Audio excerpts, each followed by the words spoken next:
By 1860, the United States was no longer one nation, but two peoples living under the same flag, bound by geography, yet torn apart by the original sin of slavery. The South had built its entire economy and culture on the enslavement of 4 million human beings. The North had become an industrial powerhouse that increasingly saw slavery as a moral evil and an economic threat. Every compromise, Missouri 1850, Kansas, Nebraska 1854, had only delayed the inevitable. When Abraham Lincoln, a little-known Illinois lawyer who promised only to stop slavery's spread into the territories, won the presidency in November 1860 without carrying a single southern state, 7 deep South states seceded before he even took the oath. South Carolina led the way, followed by Mississippi, Florida, Alabama, Georgia, Louisiana, and Texas. In February 1861, they met in Montgomery and formed the Confederate States of America, elected Jefferson Davis as president, and adopted a constitution that protected slavery forever. On April 12, 1861, at 4:30 in the morning, Confederate batteries under General P.G.T. Beauregard opened fire on the tiny federal garrison at Fort Sumter in Charleston Harbor. After 34 hours of bombardment, Major Robert Anderson surrendered. The Civil War, the bloodiest conflict in American history, had begun. Lincoln called for 75,000 volunteers to put down the rebellion. 4 more slave states, Virginia, Arkansas, Tennessee, and North Carolina, seceded rather than fight their sister states. Both sides believed it would be a short war.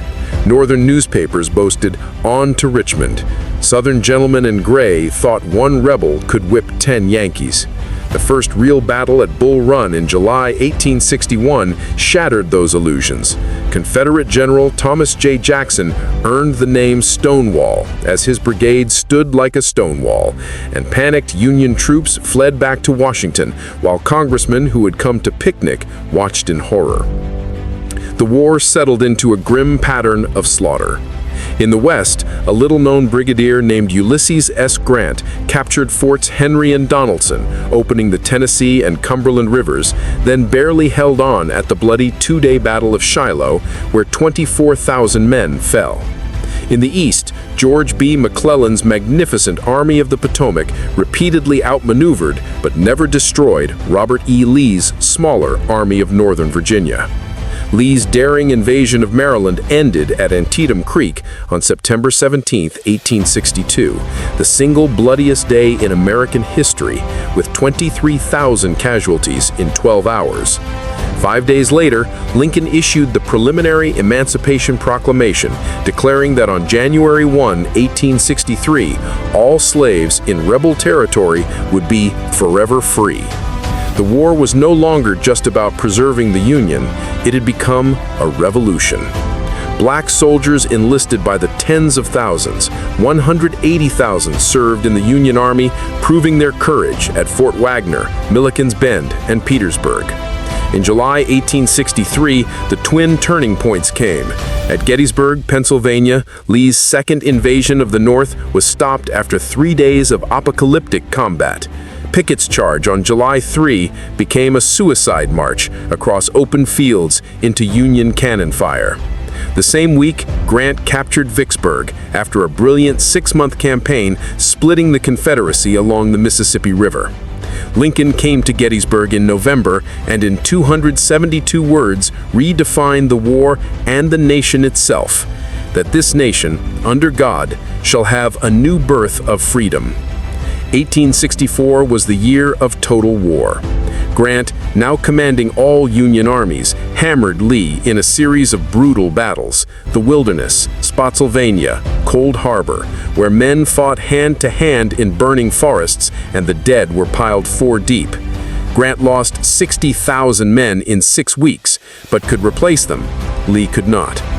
In the West, William Tecumseh Sherman captured Atlanta in September, a victory that ensured Lincoln's re-election, then began his infamous March to the Sea.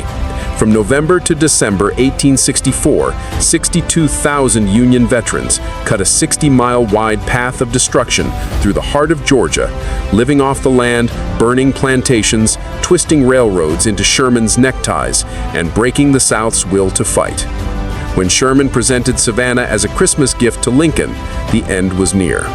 In early 1865, Sherman marched north through the Carolinas, while Grant slowly strangled Lee's army around Petersburg. On Palm Sunday, April 9, 1865, Lee, his army starving and surrounded, rode to Wilmer McLean's parlor in Appomattox Courthouse and surrendered to Grant. The terms were generous. Confederate soldiers laid down their arms, gave their parole, and went home with their horses to plant spring crops. 5 days later, on Good Friday, Abraham Lincoln was shot by John Wilkes Booth at Ford's Theater and died the next morning. The war that cost 620,000 American lives, more than all other U.S. wars combined until Vietnam, was over. 4 million enslaved people were free. The Union was preserved. The Constitution was amended to end slavery forever, guarantee citizenship, and protect voting rights, though the struggle to make those rights real would last another century. The South lay in ruins, its cities burned, its fields barren, its young men dead. But out of that terrible crucible, a new America was forged. One nation, indivisible, no longer half slave and half free. The Civil War was the fiery trial that proved the United States could survive even itself. From the cannon smoke of Fort Sumter to the silence of Appomattox, brother killed brother so that a nation might live. The guns are quiet now, but the struggle for the soul of America never ends.